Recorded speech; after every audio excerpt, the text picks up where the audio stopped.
చెప్పండి ఎవరు? అన్నా ఉన్నాలన్నా. వందనాలు బ్రదర్. అన్నా నా పేరు హోసన్ అన్న. ఎక్కడి నుంచి మీరు? అన్నా నేను కర్నూలు అన్న. ఓకే. ఒక 7 ఏళ్ళు 8 ఏళ్ళ నుంచి చూస్తున్నాను అన్నీ. ఆ, ఎప్పుడు ఫోన్ చేయాలనుకున్నాను కానీ ఎందుకు లేదు చేయట్లేదు చాలా మందికి. ఉమ్, అన్న ఏం లేదన్నా, ఇప్పుడు బ్రదర్ జాన్పాల్ గారు ఏదో డిబేట్ చూస్తున్నాము. ఓకే. ఇప్పుడు బ్రదర్ ఆయన కరుణాకర్ గారు ఏం ఒప్పుకోరు కదన్నా. మనం ఎంత చెప్పినా ఎంత వినినా వాళ్ళు ఆల్రెడీ ఒక నెగిటివ్ మైండ్లో ఉన్నారు కనుక దానివల్ల ఉపయోగం ఉండదు కదన్నా. అవును. ఈయన ఎంత ఇప్పుడు నేను ఇప్పుడు కూడా లైవ్లో చూసే మాట్లాడుతున్నా. ఉమ్, ఎంత వాదించినా ఎంత మాట్లాడినా ఎంత చేసినా వాళ్ళు ఎంతసేపు ఉన్న నెగిటివ్ మాత్రమే మాట్లాడుతున్నారు వాళ్ళు. ఉమ్. ఆయన జాన్ పాల్ గారు, నేను ఈ వీడియో ఈ డిబేట్ చూశాను నేను కూడా. అన్నా వాడు కరుణాకర్ గారు లేవనెత్తినటువంటి ప్రతి ప్రశ్నకి చక్కగా వివరించాడు బ్రదర్. అన్నా ఇప్పటి వరకు బైబిల్ మీద జరిగినటువంటి డిబేట్స్ కనుక మనం గమనించినట్లయితే అందరికంటే కూడా అన్నా జాన్ పాల్ బ్రదరు చాలా విస్తృతంగా వివరించాడు. చాలా ఎక్కువ ప్రశ్నలకు ఆన్సర్లు చెప్పాడు ఈ డిబేట్లో, అన్నా ఈ మొదటి రోజే. అన్నా అందులో మనం ఆ బ్రదర్ని ఎట్టి పరిస్థితుల్లో కూడా తప్పు పడటానికి లేదు. అన్నా అంటే నా అభిప్రాయం చెబుతున్నాను నేను చూసినంత వరకు. అన్నా బైబిల్కి సంబంధించి ఆన్సర్లు అన్నీ కూడా చాలా క్లియర్గా పర్ఫెక్ట్గా ఇచ్చాడు. అన్నా అయితే ఈ వీళ్ళు ఈ మతోన్మాదుల స్వభావం వేరు బ్రదర్. వాళ్ళు తెలుసుకోవటానికి కాదు కదా ఆడ కూర్చుంది, అన్నా వాళ్ళు బురదజాలటానికి కూర్చున్నారు అక్కడ. అవునన్నా. ఇలాంటి వాళ్ళతో డిబేట్ అనేది ఏంటంటే వన్ సైడ్ డిబేట్ అనేది పనికిరాదు వీళ్ళతోటి. నేను చెప్పేది కూడా అదే అన్న. 2 sides డిబేట్ పెట్టాలా? అదే అన్న, అది 100% తెలుస్తుంది. హిందూ గ్రంథాలు పక్కనను బైబిల్ పక్కన పెట్టి బైబిల్ తరపున మనం ఆన్సర్ ఇవ్వాలి. ఆన్సర్ ఇవ్వకుండా ఉండకూడదు. మళ్ళీ అదే అన్న, బైబిల్ తరపున ఆన్సర్ ఇవ్వాలి. అలాగే హిందూ గ్రంథాల నుంచి కూడా వాళ్ళని ప్రశ్నించాలి. అవునన్నా. మరి ఏంది నువ్వు ఇలా చెప్తున్నావు, ఇది నీ గ్రంథాల్లో ఇలా ఉంది కదా, మరి దీన్ని నువ్వు ఎలా సమర్థిస్తావు అని చెప్పి మనం క్వశ్చన్ చేయడానికి ఉంటుంది. అన్న మతోన్మాదులు అక్కడే బెండ్ అయ్యేది వాళ్ళు. అన్న మనం ప్రశ్నించడానికి కూడా బాగుంటుంది. అయితే ఏంటంటే అన్న ఇలాంటి డిబేట్స్ ఎలాగుంటాయి అంటే వన్ సైడ్ డిబేట్స్ అనేవి, వాడు కరుణాకర్ గారు బకెట్లు బురద తెచ్చి పోతా ఉంటాడు, మనం కడుక్కుంటా ఉంటాం. అంతేనా? వాడు బురద పోతా ఉంటాడు, మనం శుభ్రంగా నీళ్లు పెట్టి కడుక్కుంటా ఉంటాం. అదే జరిగిద్ది చూడు. ఉదయము బ్రదర్ జాన్పాల్ గారు ఒక మాట అన్నారన్న.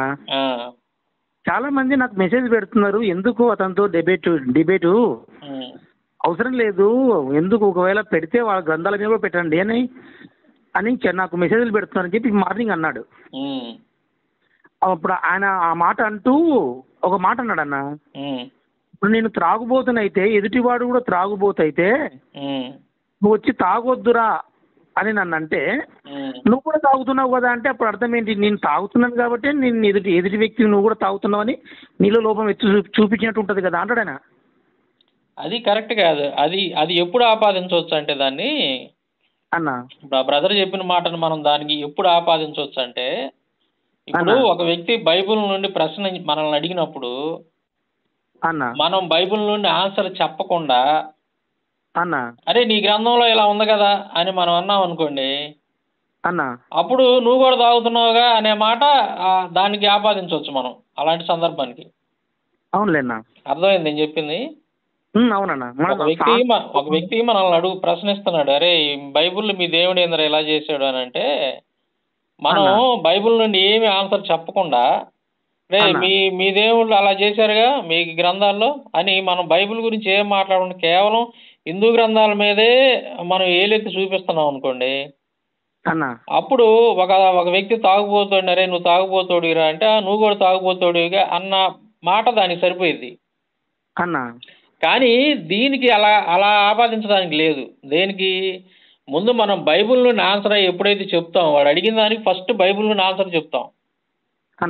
ఆన్సర్ చెప్పి అరే నువ్వు చెప్పింది మా బైబిల్లో లేదురా, ఇదిగో నేను ఆన్సర్ చెప్పాను చూసావు కదా, అది నీ గ్రంథంలో ఉందరా, పలానా చోట ఉంది, పలానా సందర్భంలో ఉందని మనం ఎత్తి చూపించినప్పుడు అది ఇప్పుడు జాన్ పాల్ గారు చెప్పిన మాట దానికి ఆపాదించబడదు ఆ విధంగా.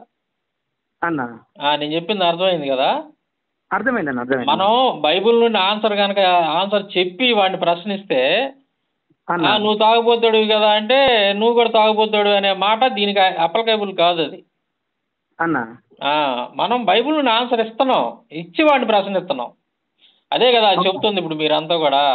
బ్రదర్ మీరు టూ సైడ్ డిబేట్స్ అంటే అర్థమైంది. అది టూ సైడ్ డిబేట్ అని అంటే బట్ బైబిల్ నుంచి హిందూ గ్రంథాల నుంచి డిబేట్ అని అంటే దాని అర్థం ఏందయ్యానంటే బైబిల్ నుండి మనం ఆన్సర్లు చెప్తాం వాడు అడిగిన దానికి.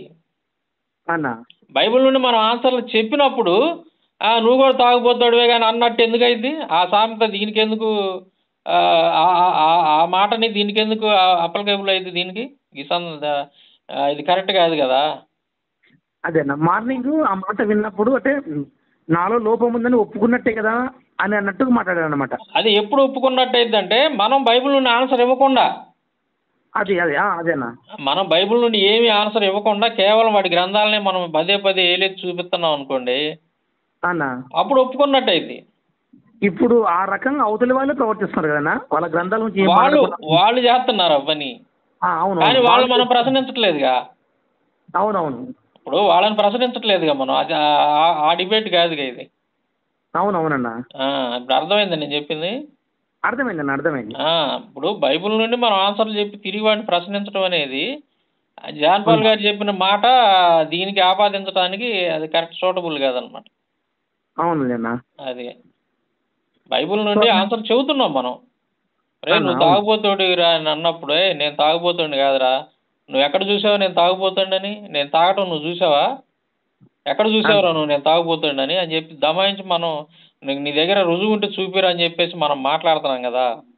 మాట్లాడి రే నువ్వు తాగుబోతాడు, ఇదిగో నువ్వు పలానా చాట తాగుతుంటే నేను చూసా, నువ్వు పలాని చాట ఇది అవుతుంటే నా కళ్ళారా చూసా, ఇదిగో నీకు రుజువు చూపిస్తారా అని తీసుకెళ్ళి మనల్ని అన్నా వంటితోటి మనం ఎప్పుడైతే మనం ఆ రుజువు చూపించగలుగుతామో అప్పుడు దాన్ని మనం తప్పు పడడానికి లేదు కదా. అవునవునన్నా. అందువల్ల ఏంటంటే ఆ మాట జాన్ పాల్ గారు ఈ సందర్భానికి అనకూడదు అన్నా. అది ఎప్పుడు అనొచ్చు అంటే మేము బైబిల్ గురించి మాట్లాడడం కేవలం మీ హిందూ గ్రంథాల మీద మాట్లాడతాం అన్నప్పుడు ఆ మాట అనొచ్చు. అవునవును, మనం ఇటు బైబిల్ నుంచి మాట్లాడుతున్నాం, బైబిల్ నుండి ఆన్సర్ ఇస్తున్నాం. అవును, బైబిల్ నుండి ఇస్తాం మేము ఆన్సర్, అందులో డౌటే లేదు. నువ్వు అడిగిన ప్రతి దానికి మేము ఆన్సర్ ఇస్తాము, తిరిగి నీ దాంట్లో క్వశ్చన్ చేస్తాం మేము. ఎందుకంటే నువ్వు చెప్పే దరిద్రం అంతా నీ గ్రంథాల్లో కనపడింది మాకు, బైబిల్లో లేదు, నీ గ్రంథాల్లో ఉంది. కాబట్టి ఒకవేళ నీకు తెలుసో తెలీదో, తెలిస్తేనేమో నువ్వెందుకు దాచిపెట్టావని ప్రశ్నిస్తాం, నువ్వెందుకు దాన్ని నమ్ముతున్నావు అని ప్రశ్నిస్తాం, తెలియకపోతేనే తెలుసుకోమని చెబుతాం. అవునన్నా, అది అదనమాట. అయితే నేను ఈ డిబేట్లో చూసింది ఏంటంటే మన జాన్ పాల్ బ్రదర్ ప్రతి విషయాన్ని కూడా చక్కగా ఆన్సర్లు ఇచ్చాడు బైబిల్కి సంబంధించి. అందులో డౌటే లేదు, చూశాను నేను. అది వాడు అడిగిన వాటి అన్నిటికీ ఆన్సర్లు ఇచ్చాడు చక్కగా. అయితే ఏంటంటే ఈ మతం మొదలు కరుణాకర్ గారు లాంటి వాళ్ళతో మాత్రం టూ సైడ్స్ డిబేట్స్కే కూర్చుంటాయి నా అభిప్రాయం అయితే. అవునన్నా, నేను కూడా ఇప్పుడు అదే అనుకుంటున్నాను. అది వన్ సైడ్ అయిపోయింది కాబట్టి అలా జరుగుతుంది. కానీ అసలు టూ సైడ్ గానే కూర్చుంటే మటుకు అసలు వాళ్ళు మాట్లాడలేరన్న. వన్ సైడ్ డిబేట్ అంటే ఏం లేదు బ్రదర్, నేను చెప్పానుగా, బకెట్లు తెచ్చి బుర్ర తెచ్చి మన మీద పోతుంటాడు, మనం శుభ్రంగా నీట్గా కడుక్కుంటుంటాం. తెచ్చి పోతుంటాడు కడుక్కుంటాం, ఇదే జరిగింది వన్ సైడ్ డిబేట్ అంటే. అవునండి, దానివల్ల ఉపయోగం లేదు కదా. ఉపయోగం లేదు కానీ అయితే ఏంటంటే ఇక వాళ్ళు అడిగిన ప్రశ్నలకి ఆన్సర్లు చెప్పడం ద్వారా క్రైస్తవులు తెలుసుకుంటారేమో బహుశా, ఇదిగో ఈ ప్రశ్నకి ఆన్సర్ ఇది అని. హిందువులు దాన్ని గ్రహించరు కదా. హిందువులు ఏంటంటే కరుణాకర్ గారు చేసే ప్రెజెంటేషన్నే సపోర్ట్ చేస్తారు. అవునన్నా, చూసావా వాళ్ళ దేవుడు ఇలా చేశాడు, చిన్నపిల్లలను చంపమన్నాడు, మా దేవుడు ఎక్కడైనా ఇలా చంపమన్నాడా? అసలు మా దేవుళ్ళు, మా రాముడు, మా కృష్ణుడు, మా విష్ణు, మా శివుడు, మా వాళ్ళు ఎంత పుణ్యాత్ములో తెలుసా, అసలు వాళ్ళు ఎంత మంచి కార్యాలు చేశారో తెలుసా అన్నట్టు ఫీల్ అవుతారు. అరే మీ దేవుళ్ళు చేసిన దరిద్ర పనులను చూడండి ఒకసారి, పాపాలు ఘోరమైన దుర్మార్గాలని మనం ఎప్పుడైతే వాటిని ప్రజెంట్ చేస్తామో రెఫరెన్స్లతోటి, అప్పుడు వాళ్ళు కూడా తెలుసుకుంటారు, హిందువులు కూడా. అవునవునన్నా, అది అందుకే టూ సైడ్స్ అయితే ఇద్దరు తెలుసుకుంటారన్నా. కంపారిజన్ డిబేట్ అనేది అవసరం బ్రదర్ మతోన్మాదులతోటి. అవునన్నా, మతోన్మాదులతోటి ఎప్పుడైనా సరే కంపారిజన్ డిబేట్ అనేది ఉండాలి. అన్న అప్పుడైతేనే వాళ్ళు బెండ్ అవుతారు, వాస్తవాలు కూడా తెలుసుకుంటారు. తెలియని హైందవ సహోదరులు కూడా అసలు వాళ్ళ గ్రంథాల గురించి ఏముందో తెలుసుకుంటారు. అసలు మీరు ఎప్పుడైతే యూట్యూబ్లో స్టార్ట్ చేశారో అసలు హైందవులే కదన్నా, మన క్రైస్తవులు కూడా చాలా మంది తెలుసుకున్నారు చాలా విషయాలు. అసలు మిమ్మల్ని కానీ తీసుకెళ్తానా డిబేట్కి అసలు బాగుంటుంది అన్న, సార్ చూడాలనుకుంటా. మనం ఏంటంటే ఒకటి బ్రదర్, మనం ఎవరికంటే మనం ఎక్కువేం కాదు. నిజం చెప్పాలంటే మనం ఇప్పుడు దాకా డిబేట్లు చేసిన మన సహోదరులందరితో పోల్చుకుంటే నేనేం పెద్ద పుడింగినేం కాదు. దేవుడు ఏంటంటే ఎవరికి ఇచ్చే జ్ఞానం వాళ్ళకి ఇస్తాడు. అవునవునన్నా, ఎవరికి ఇచ్చే జ్ఞానం వాళ్ళకి ఇస్తారు. ప్రతి ఒక్కరిలో ఒక ప్రత్యేకత అనేది ఉంటుంది అన్న. అయితే నేనేందంటే ఒక ప్రత్యేకమైనటువంటి వర్క్ నేను ఎన్నుకున్నాను, దేవుడు నాకు అప్పచెప్పాడు. ఏందంటే హిందూ గ్రంథాల గురించి కొద్దిగా నేను కొద్ది రోజుల నుంచి వాటి మీద పరిశోధన చేశాను, 2 పుస్తకాలు కూడా రాశాను.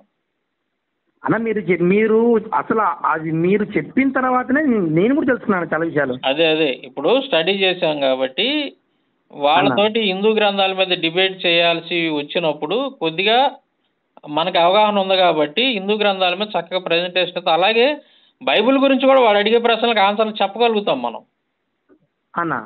ఇప్పుడు వాడు అడిగిన ప్రశ్నలన్నింటిని కూడా ఇంతకుముందు ఎప్పుడో ఈ ఫేస్బుక్లో వీటిల్లో వాటన్నిటితో, కాకపోతే డిబేట్లు అనేవి అప్పట్లో నేను చేశాను. ఇప్పుడు వాడు అడిగిన ఆయన దరిద్రపు క్వశ్చన్లన్నింటికి కూడా నేను గతంలో వీళ్ళందరూ మతోన్మాదులతోటి డిబేట్లు చేశా. ముఖాముఖి డిబేట్లు కదా ఆ రోజుల్లో, 7-8 ఏళ్ల క్రితం అని అంటే ఫేస్బుక్లో పోస్టుల కింద కామెంట్ల రూపంలో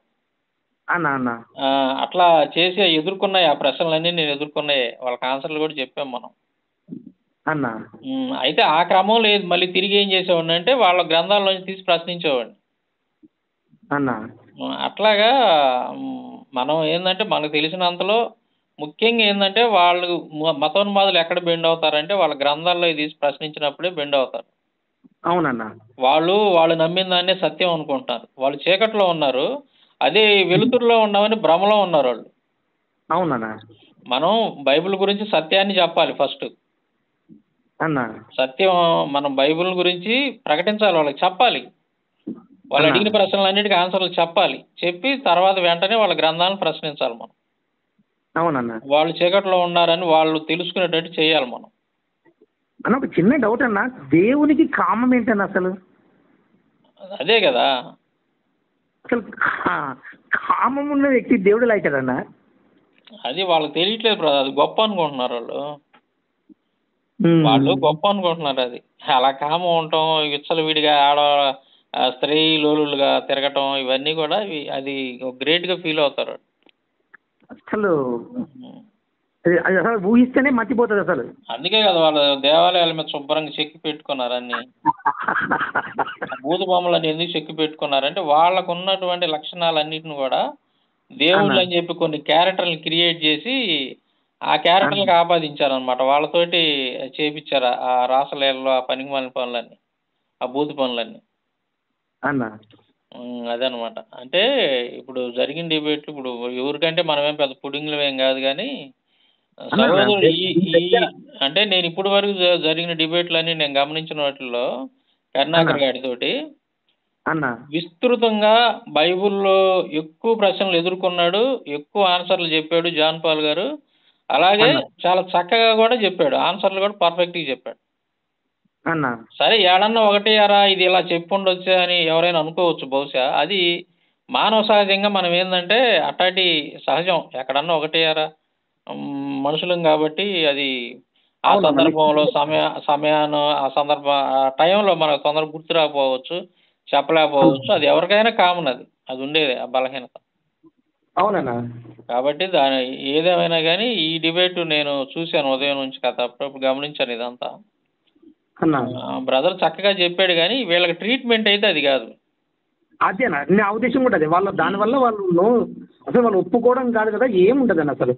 ఎన్నన్నా చెప్పు కాక వాళ్ళు ఏంటంటే మా దేవుడు అయితే ఇలా చేయడు అనే భావన వాడిది. హిందూ గ్రంథాల గురించి మాట్లాడకూడదు అనుకున్నప్పుడు దానికి వేరే రకంగా చెప్పొచ్చు, కారణం చెప్పొచ్చు. నేను ఇట్లా కాదండి, నాకు ఇష్టం లేదు కాబట్టి నేను మాట్లాడట్లేదు, లేదు నాకు ఆ హిందూ గ్రంథాల గురించి తెలియదు కాబట్టి నేను వాటి గురించి మాట్లాడట్లేదు వాళ్ళతోటి.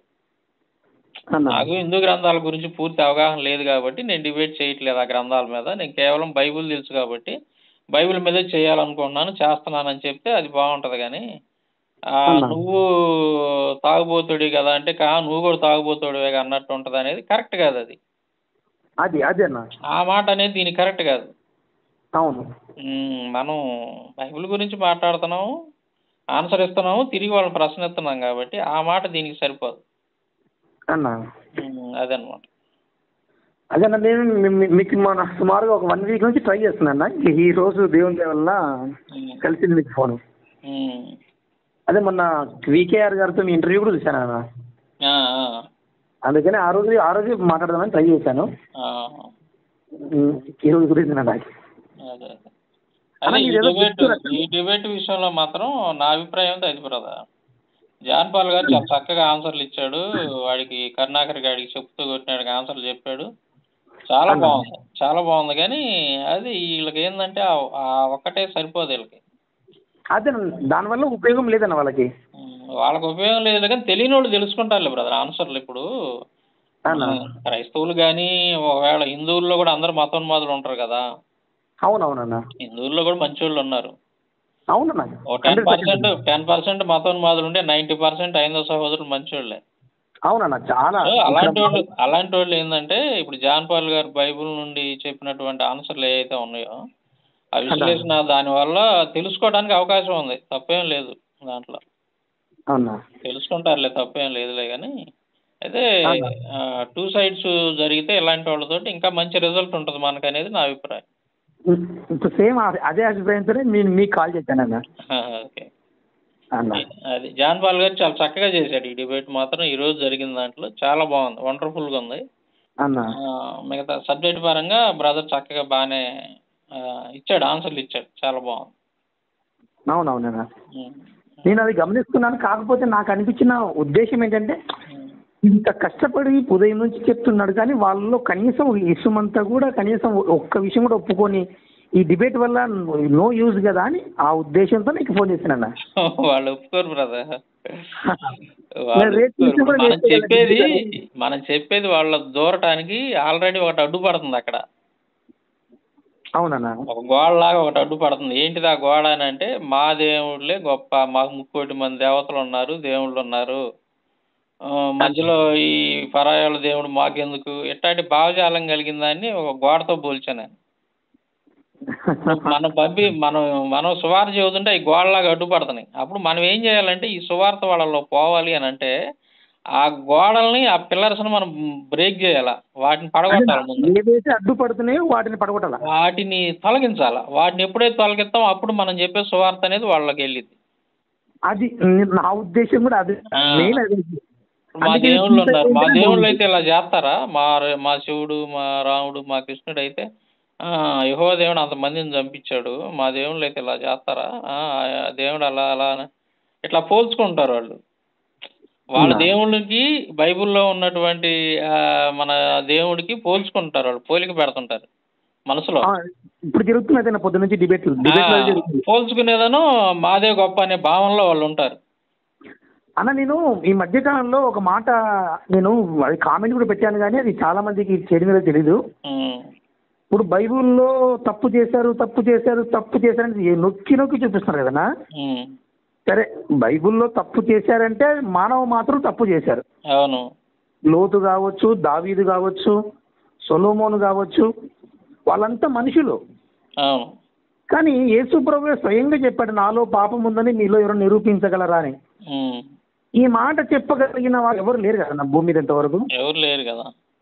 అదే వాళ్ళు మనల్ని కొంతమంది డిబేట్ చేసేటప్పుడు వాళ్ళు ఇలా మాట్లాడుతున్నప్పుడు మీరు అన్నది కరెక్టే. నాలో పాపం ఉన్నదని మీలో ఎవరు నిరూపిస్తాను సవాల్ చేసింది ఒక యేసుక్రీస్తే. అదే వాళ్ళ దేవుళ్ళు అయితే మేము పాపం చేసాము, ఆ పాప ఫలితాన్ని ఇప్పుడు అనుభవిస్తున్నాం అని చెప్పి ఏడుతో ఒప్పుకున్నటువంటి వాళ్ళు ఉన్నారు. అవునన్నా. కాబట్టి కంపారిజన్ అనేది మనకు కనపడుతుంది కదా. అవునన్నా. అర్థం అవుతుంది కదా రెండింటిని టాలీ చేసినప్పుడు. కాబట్టి పాపం చేసేవాడు దేవుడు ఎలా అవుతాడు, పాపం లేనోడు దేవుడు, పాపంలో నుంచి మనం రక్షించేవాడు దేవుడు అవుతాడు. అసలు ఆయన భూమి మీదకి వచ్చి జీవించి చూపించాడు కదన్నా. అంత మాదిరికరంగా ఇంకొకటన్నా, ఇంకొక మాట కూడా చెప్దాం అనుకున్నాను. మూడు మేకులు పీక్కోలేని వాడు దేవుడు ఏంటి అని అంటున్నారు కదా. యేసు ప్రభు చేసిన యుద్ధము కంటికి కనబడే శత్రువుతో కాదు, కామ క్రోధ మోహ మదమత్సములను జయించిన వాడు, శరీరాన్ని అర్షడ్ వర్గాలను జయించిన వాడు. అది కదా అసలైన యుద్ధము. అది తెగిపోయిన చెవు తెచ్చి అతికిచ్చినాడు 3 మేకులు పీక్కోలేడా? అట్ట కాదు, తెగిపోయిన చెవు మలుకు చెవుని దెబ్బ నరి పేతురు ఒక్క ఏటికి తెగి అవతల పడింది కదా, తెచ్చి మెదలకుండా తెచ్చి అతికిచ్చాడు కదా. సముద్రం ఒక భయంకరంగా ఎగిసి పడుతున్నటువంటి అల్ల కొల్లాలంగా ఉన్నటువంటి సముద్రాన్ని ఒక గద్దించినప్పుడు నిమ్మలం అయిపోయిందంట, ప్రశాంతంగా అయిపోయిందంట సముద్రం. నీటి మీద అవలేలాగా నడిచి వచ్చాడు. అవునన్నా, కోతుల శాతం వంతెన కట్టించుకుని వంతెన మీద నడవకుండా నీటి మీద అవలేలకు నడిచి వచ్చాడు. అవునన్నా, మరి పేతురు కూడా నడిచాడు కదా అసలు. పేతురు కూడా నడిపించాడు కదా. అది అంటారు. కాకపోతే అతనికి అపనమ్మకం వచ్చినప్పుడు మునిగిపోయాడు, కానీ మళ్ళీ లేపి నీటి మీద నడిపించి తెచ్చి కూర్చోబెట్టాడు కదా ధోనిలో. మరి ఇవన్నీ చేసినాడు మేకులు వీకోలేకపోతాడా? అంతే కదా అసలు. ఎంత స్పష్టంగా చెప్తాడు కదా ఆయన, నేను ప్రాణం పెట్టడానికే వచ్చాను అని చెప్పినప్పుడు ఇంక మేకులు ఎందుకు పీక్కుంటాడు? మేకులు పీక్కుంటే ఆయన చెప్పిన మాటను ఆయనే కాంట్రాడిక్ట్ చేసుకున్నట్టు ఉంటుంది కదా. అసలు ఆయన ప్రాణం పెడుతుంది ఎందుకు అన్నది ఒక క్వశ్చన్ ఒక్కటి చాలన్నా. ఇప్పుడు నేను గొర్రెల కోసం ప్రాణం పెట్టడానికి వచ్చానని చెప్పాడు. ఎవడు నా ప్రాణం తీయలేడు, నా అంతటా నేను నా ప్రాణాన్ని పెడతానని చెప్పి చాలా స్పష్టంగా చెప్పాడు కదా యోహాను సువార్తలో. చెప్పినటువంటి వాడు ఆ విధంగా చెప్పినప్పుడు మేకులు పీక్కుంటే మరి ఆయన చెప్పిన మాటని ఆయనే కాంట్రాడిక్ట్ చేసుకున్నట్టు ఉంటుందిగా. అంతే కదన్నా. మరి ప్రాణం పెట్టడానికి వచ్చినాడు ఆయన రక్షించుకోలేకపోయాడు, ఆయన సిలువ మీద చంపేశారని మాట్లాడుతున్నారంటే వాళ్ళకి ఏమాత్రం కూడా, వాళ్ళు పిచ్చోళ్ళు, అమాయకులు, వాళ్ళకి ఏం తెలియదని. అదేనా అమాయకత్వంతో మాట్లాడుతున్నట్టు. యుద్ధం అంటే శరీర సంబంధమైన యుద్ధం అనుకుంటున్నారు వాళ్ళు. ఆత్మ సంబంధమైన యుద్ధం. శరీరాన్ని, కామ క్రోధ మోహ మదమత్సరాన్ని, అరిషడ్ వర్గాలని జయించడం అసలైన యుద్ధం. అది యేసు ప్రభు తప్ప భూమి మీద ఇంతవరకు ఎవరు జయించలేదు. నేను జయించాను గనక మీకు కూడా అలాంటి కృపనిస్తానని దేవుడు చెప్తున్నాడు. అది ప్రజలకు అర్థం కాక ఈ 3 మేకులు పీక్కోలేకపోయాడంటే అసలు ఇంక అది ఏమి నవ్వాలనో జాలి పడాలనో. మరి బాణం పొల్ల, చిన్న బాణం పొల్ల పీక్కోలేకపోయేది దిక్కులేని సాగు చచ్చిపోయిన వాళ్ళ సంగతి ఏంది మరి అడవిలో?